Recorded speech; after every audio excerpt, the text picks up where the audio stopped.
Hello, my dear students. Today we are going to learn a very important chapter in science, that is force and pressure. We all apply force to do each and every work on daily basis. But when we see the same topic in book, we get confused and start thinking.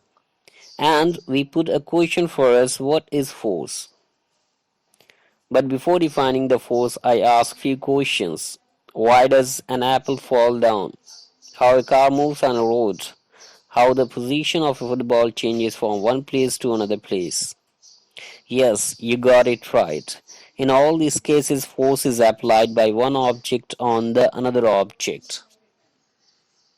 So in simple way, we can define force as a push or pull which is applied by one object on the another object. And it is also quite clear from it that for a force we need the interaction between at least two objects. Now in these examples, as you can see, the earth is applying a pulling force in downward direction on the apple, so that's why it comes down. Similarly, the ball is pushed by the boy or muscular force is applied on the ball. That's why football changes its position from one point to another point. Now students, do you know what happens when we apply a force on an object? We can change the state of motion of an object. Do you know what is the state of motion of an object? State of motion means if the object has no speed, it means it is at rest. Or if it has a speed, it means it is in motion. So we can change the speed of an object. As you can see here that the car has no motion, it means that the car is at rest. But when the force is applied on this car, the car moves from its place.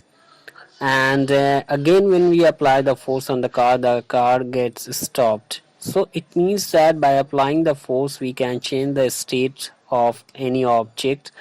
If it is at rest, then it can come in motion, and if it is motion, it can come in rest.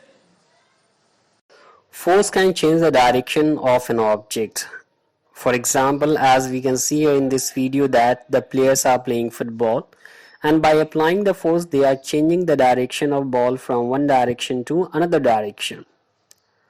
Force can also change the shape of an object. As we can see here in this video that by applying the force the shape of the ball is being changed. So these are the things which the force can do.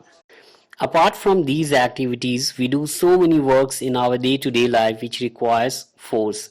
For example, if we have to open or close the door, pulling a bag, throwing a stone, even walking on the road, it requires force.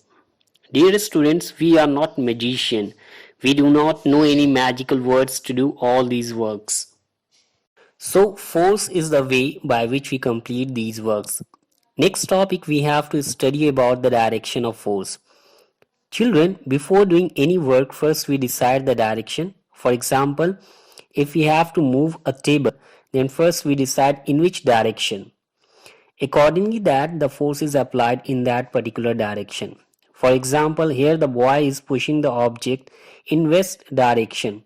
So the direction of force is west direction. So for applying the force, we require a direction. Next, magnitude of force. If we are applying a force, it means there would be some numerical value of that. So the numerical value or the strength of the force is defined as the magnitude of force. The SI unit of force is Newton, which is denoted by the capital letter N.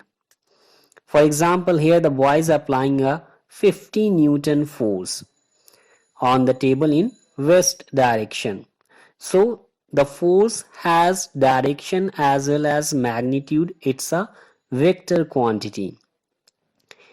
In next video, we will talk about different kinds of forces. So thank you very much for watching this video. You have a good day.